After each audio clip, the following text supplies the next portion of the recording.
A disparidade salarial entre homens e mulheres continua sendo uma realidade persistente no Brasil. De acordo com dados do IBGE, em 2020, as mulheres recebiam, em média, 75% do salário dos homens para o mesmo trabalho. Essa disparidade salarial é resultado de uma combinação de fatores, incluindo discriminação de gênero, falta de oportunidades de emprego e educação e a sobrecarga de responsabilidades domésticas e de cuidado com os filhos, que recai sobre as mulheres. Além disso, as mulheres também enfrentam barreiras para ascenderem a cargos de liderança e para terem acesso a oportunidades de treinamento e desenvolvimento profissional.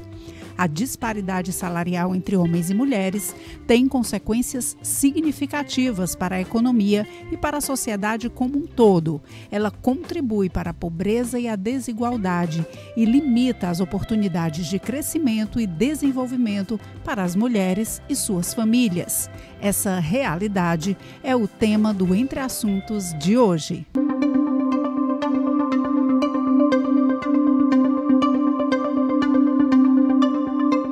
Para falar mais sobre a disparidade salarial entre homens e mulheres, eu recebo aqui a Fabiana Paiva, que é diretora da ABRH Ceará, Associação Brasileira de Recursos Humanos. Fabiana, seja muito bem-vinda ao Entre Assuntos aqui ao Opinião CE. Para mim é um privilégio estar aqui hoje falando sobre um assunto tão relevante. Fabiana, vamos começar assim por esse conceito, né? Quais são aí as principais causas dessa disparidade salarial? É uma questão cultural, na verdade. Imaginar que até 1960 as mulheres não tinham direito a fazer crediário, precisavam de permissão do esposo para trabalhar, não tinham sequer um CPF, a gente vê que hoje já temos um avanço considerável no mundo do trabalho em relação à mulher no mercado.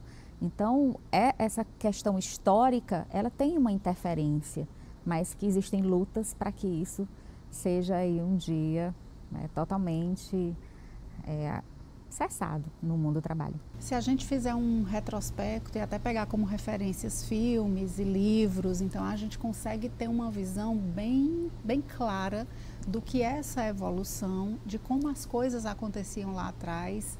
Quanto mais atrás, mais difícil, mais complexo, mais pesado, mas a gente vê que sempre houve, né, na história, uma resistência. Sempre há aquela figura feminina de resistência, algum apoio, Isso é importante dentro desse processo? Com certeza, né? Os filmes, livros, até mesmo o livro que foi premiado ao Oscar agora, que é do nosso Brasil, traz um pouco disso, né? da força feminina ali. O papel da mulher sempre ele tem um peso maior na vida, né? E aí, quando a gente vem para o mundo do trabalho, não é diferente. Precisa de um olhar mais sensível, claro, hoje do mercado, uma preparação maior de quem está na gestão e nos RHs das empresas para lidar aí com essa sensibilidade e até fazer justiça em relação ao que se deve ser feito. Há uma segmentação maior, dependendo da categoria, do tipo de atividade? Como se comporta essa disparidade salarial dentro do mercado, Fabiana? Acredito que quando se trata assim da indústria, essa diferenciação ela acaba sendo maior do que quando a gente vem aí para empresas de prestação de serviços, por exemplo, que a mulher tem ocupado papéis diferenciados e em gestão. Para você ter uma ideia, eu mesma trabalho em uma empresa que 85% do quadro são de mulheres. E a gestão, eu diria que 83% é de uma liderança feminina. Então, já é um ganho considerável, né? Eu sou um exemplo disso.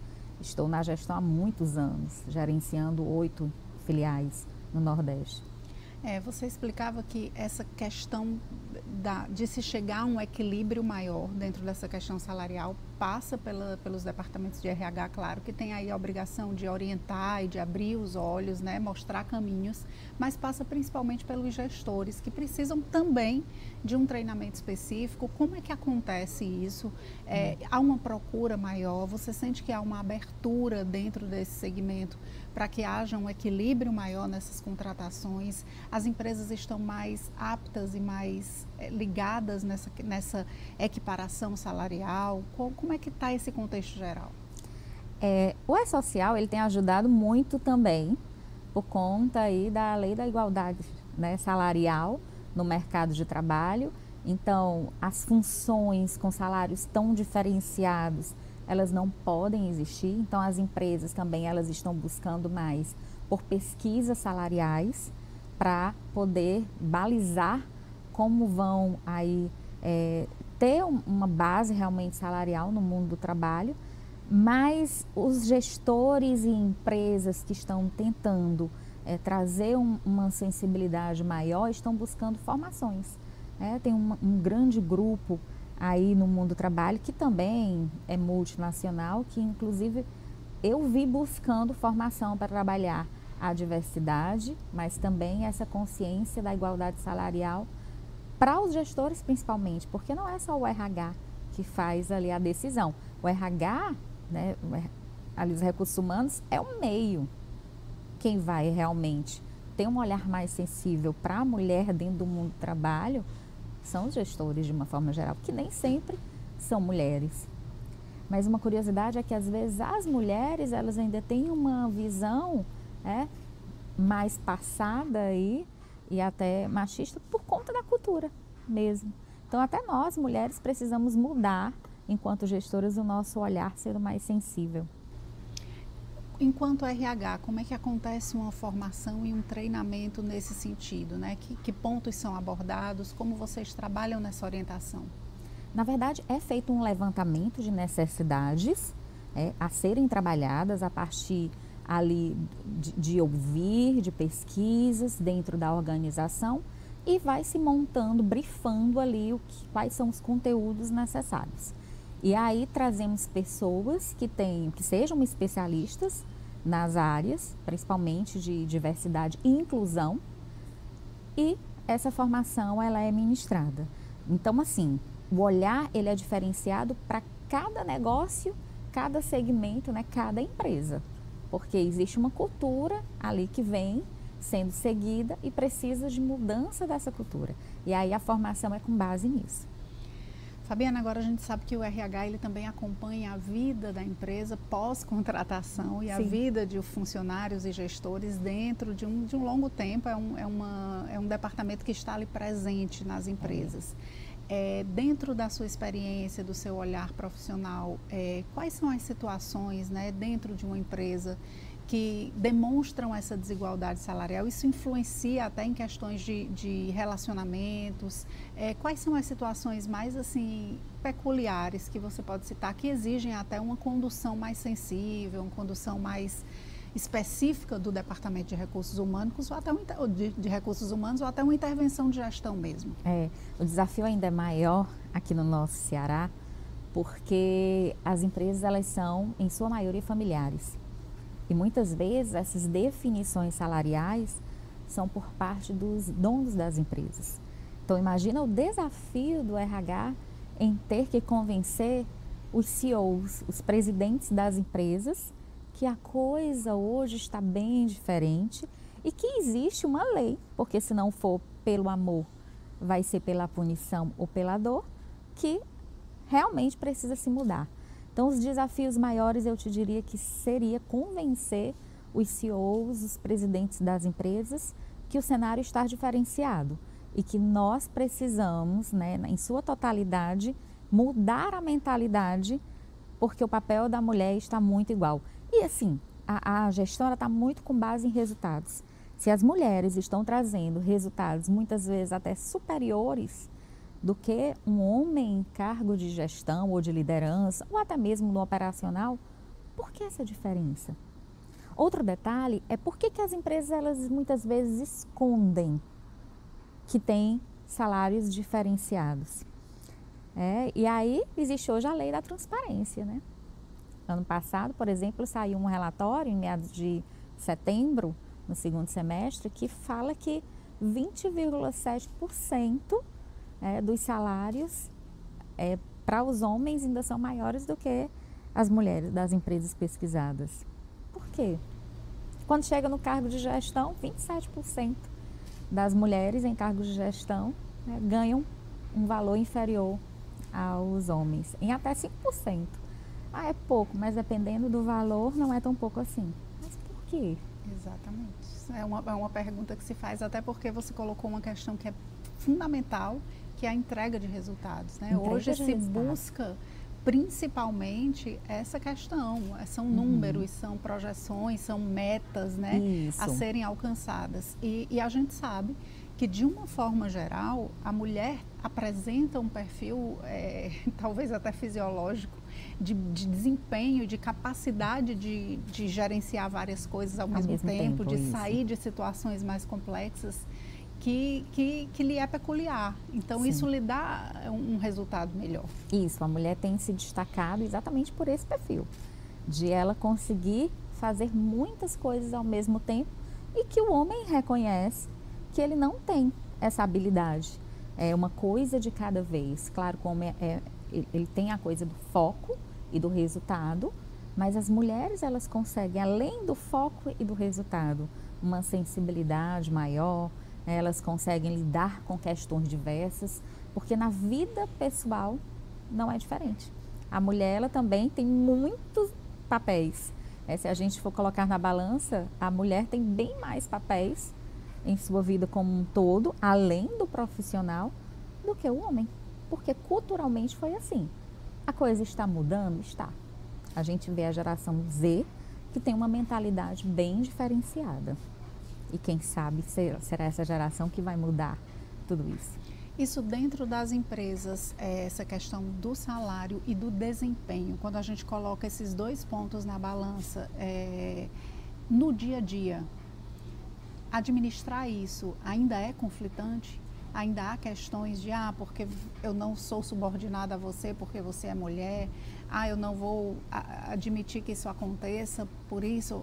Há situações que a gente sabe que são absurdas, são Sim. inaceitáveis, Sim. mas que a gente também não pode negar que existem, continuam existindo. Existem, continuam existindo, e é para isso que as necessidades de treinamentos dentro das organizações para sensibilizar os colaboradores de uma forma em geral estão existindo, principalmente com a questão do SG, com a questão aí da diversidade e da inclusão como um todo, porque os preconceitos não são só hoje em relação à mulher no mundo do trabalho, né? Mas a gente tem diversas outras questões aí, como o etarismo, por exemplo.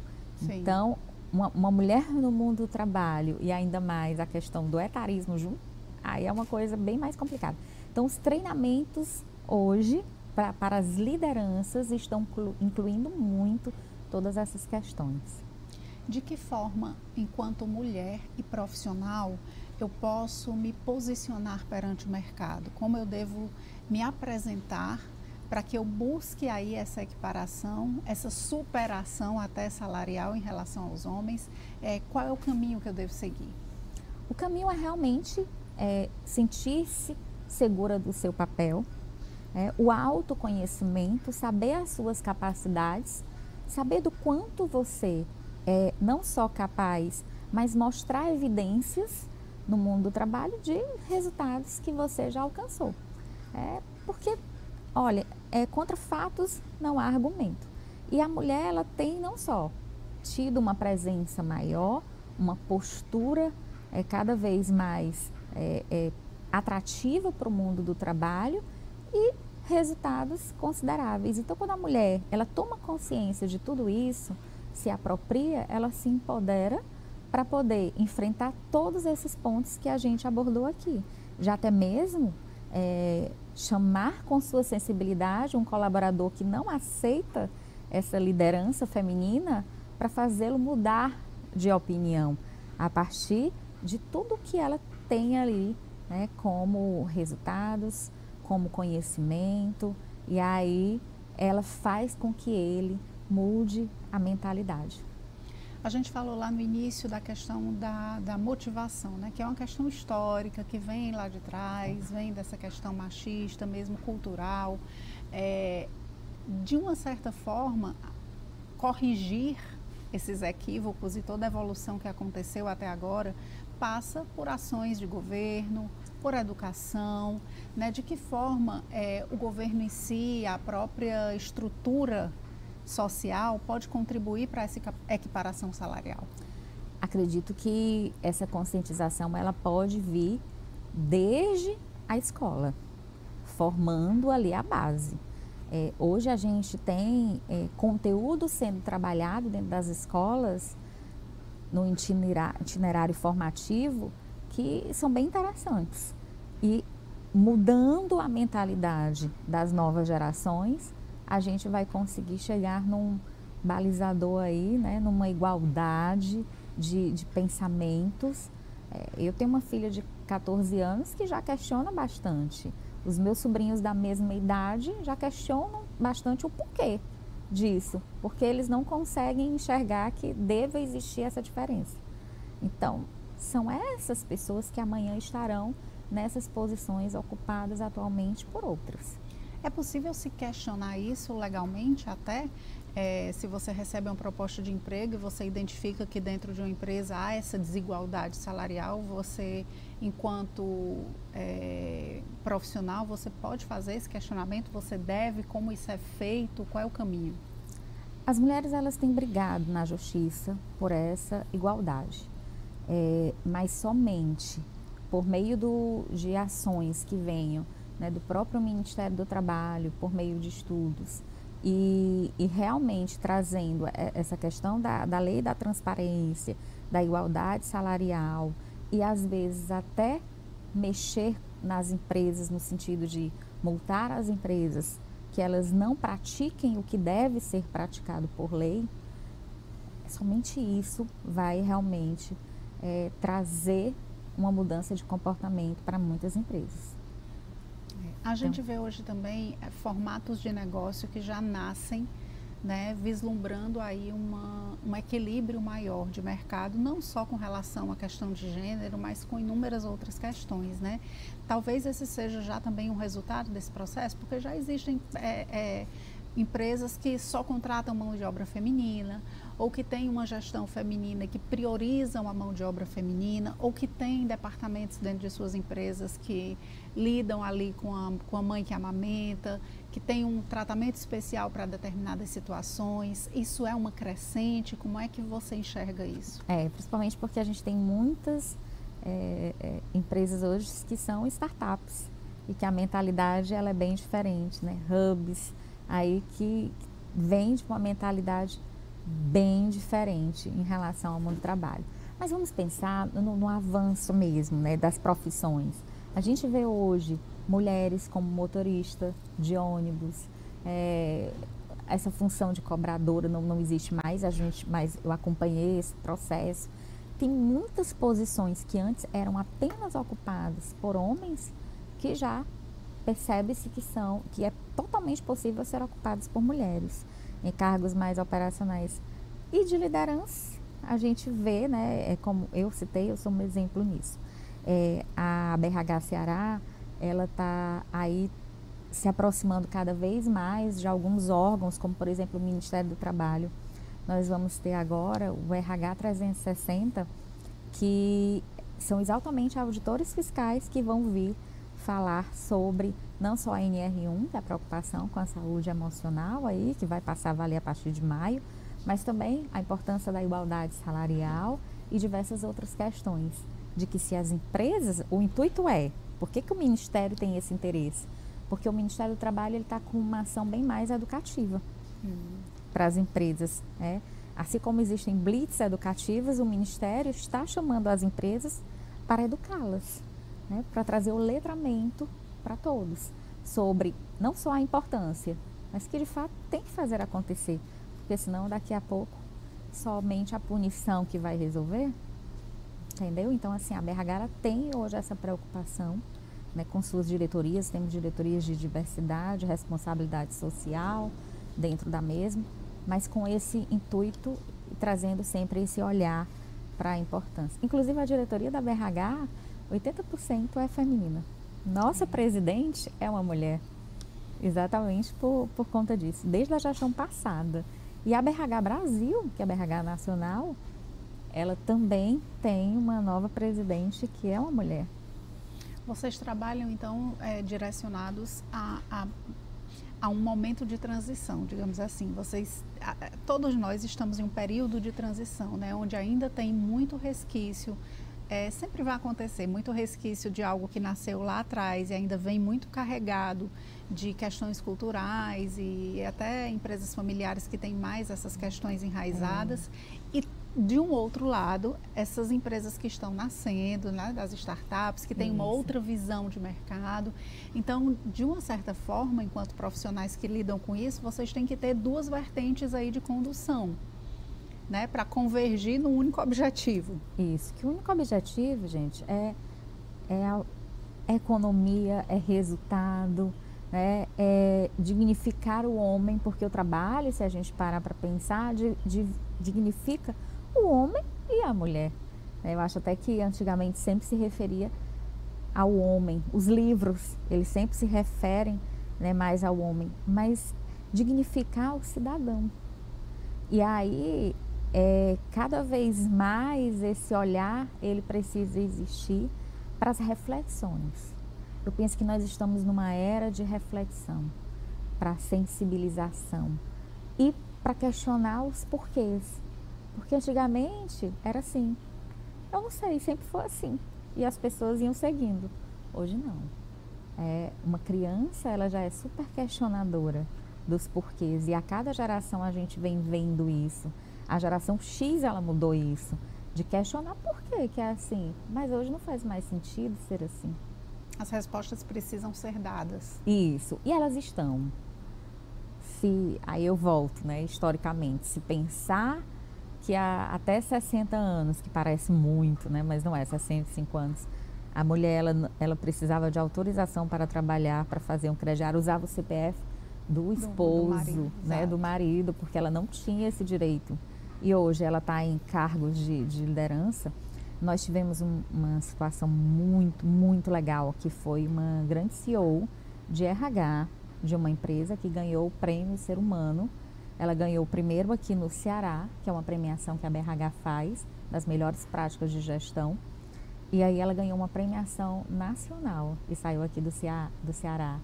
Né? E aí ela vai agora concorrer no mundo, né? Vai ter uma outra premiação internacional. Quais são as ações dessa pessoa? É importante que a gente coloque para que as pessoas possam ter uma noção também do que é que eu posso fazer. Muitas vezes a gente acha, mas eu vou fazer só isso ou alguma coisa, mas das pequenas coisas surgem grandes coisas. Uhum. Né? Então, o que é que eu posso fazer dentro desse processo? É bacana porque o fato que a fez ganhar, a especialidade dessa profissional é trabalhar a mudança de cultura e incorporações. As empresas, na trajetória profissional dela, sempre foram trazendo empresas, muitas vezes de fora, ou empresas que iam incorporando outras e que aí existe um choque de cultura. E ela é especialista na questão, né, de trabalhar a cultura dentro das organizações, mas trabalhar já com esse olhar diferenciado, né, e sensibilizado para o que tem que ser, para que não é mais assim, mudou. E tudo vem mudando o tempo todo no mundo, nós não podemos ficar estagnados. E quem ficar estagnado vai ficar para trás. A gente vê muita gente que era considerado muito boba ficando para trás. Não é só a tecnologia que fica para trás se não se adaptar. Né? Nós temos que pensar que nós somos seres humanos, mas que nós podemos ficar para trás se não nos adaptarmos ao novo. E que bom que o novo considera o papel hoje da mulher e a sua relevância, não só na vida pessoal, mas na vida profissional, porque ela tem tomado cada vez mais espaço. E a gente, colocando esse ponto aí da tecnologia dentro da nossa discussão, vem aí uma outra vertente, né? Porque agora é um ponto a mais. Se antes eu tinha que estar ali de olho no meu companheiro aqui que está disputando o cargo comigo, que pode ter uma certa vantagem pelo simples fato de ser homem, agora eu também tenho que concorrer com a máquina, com a inteligência artificial, enfim, o cerco fica se fechando cada vez mais, as exigências do mercado são cada vez mais específicas. Hoje uma avaliação de RH não leva só em conta a sua habilidade técnica, leva em conta inúmeros outros aspectos. É um funil bem que exige cada vez mais atributos, digamos assim. Mas aí vem a parte importante também da mudança de mentalidade. Nós somos de uma geração, eu, por exemplo, sou de uma geração considerada workaholic, que é as pessoas que são viciadas em trabalho. Então, uma forma de até a mulher mostrar suas capacidades é sendo viciada no trabalho, é sendo workaholic. Muitas vezes você vê, por exemplo, a Fernanda Montenegro dando depoimento de que ela abriu mão de ser mãe de alguns papéis. Não é que ela deixou de ser mãe, mas que ela não focou em ser aquela mulher do lar, ali dedicada à criação dos filhos, e ela se dedicou na trajetória profissional dela. E aí, a mulher ela precisa entender assim, eu sempre fui workaholic e agora eu posso deixar de ser, pegando a tecnologia como uma aliada na minha trajetória e para eu gerar melhores resultados. Aí o que é que eu preciso fazer? Conhecer essas tecnologias e como elas podem ser favoráveis para que eu traga resultados, aliando a minha sensibilidade cada vez maiores. Então, o ser humano, de forma geral, não só a mulher, tem que ver a tecnologia como uma aliada, que ela vai fazer acontecer e eu vou conseguir ser mais analítica, eu vou conseguir ser mais estratégica, usando a tecnologia a meu favor. Usar o que se tem de favorável. Isso. E trazer para si, não contra si. Contra-se, porque imagina, as pessoas às vezes viravam à noite tendo que fazer uma folha de pagamento, apontamentos, e hoje tem sistemas que fazem isso em 10 minutos. Então, eu vou ter medo de perder? Não, eu vou focar em outras coisas para o avanço. Para o avanço, cuidar mais das pessoas dentro do negócio, cuidar mais do desenvolvimento dessas pessoas, ter mais tempo para treinar, desenvolver e trazer um olhar diferenciado dentro das organizações. E a tecnologia ela só faz ali nos auxiliar, somar. Eu como gestora que garanto a ti que a tecnologia é sensacional. Fabiana, a mulher dentro dessa questão salarial, a que consegue essa equiparação ou até a superação de um salário de um homem, é aquela que já está dentro do processo e que vai galgando aí esse espaço, ou é aquela que chega e já pega uma empresa com uma visão diferente, já entra ali numa posição privilegiada, né? Qual é o perfil? As duas coisas. Ou ambas as... Pode acontecer das duas formas. Tanto a mulher, ela pode, agora, assim como um prédio para ser construído, ele precisa de um alicerce muito bem feito para ele permanecer em posições por anos e anos e anos. Da mesma forma, você chegar numa posição, numa empresa que já tem uma mentalidade, mas se você não estiver preparada para essa posição, de repente, não tendo essa base, um bom alicerce, a permanência pode não acontecer. E pode. Aí vai depender realmente de cada profissional. Porque a gente tem discutido questões que não eram para ser discutidas, que o que era para valer eram habilidades, competências, ali diversas, para posições diferentes. Exato. Na verdade, as seleções, até nas empresas, elas estão mudando, para realmente você não perguntar nem nada sobre vida pessoal de ninguém, mas sim de você entender quais são as capacidades e a aderência dessas capacidades para o que você vai fazer dentro de uma empresa. As pessoas estão sendo treinadas e os gestores também para que façam seleções por competências. E aí pode ser que tudo isso mude quando a gente tiver esse olhar de fato. Que papo maravilhoso, quanta coisa interessante. Para a gente finalizar, eu gostaria que você fizesse suas considerações finais, deixasse aí alguma informação que você queira acrescentar, seus contatos, como é que a gente pode entrar em contato com você, com a associação, enfim.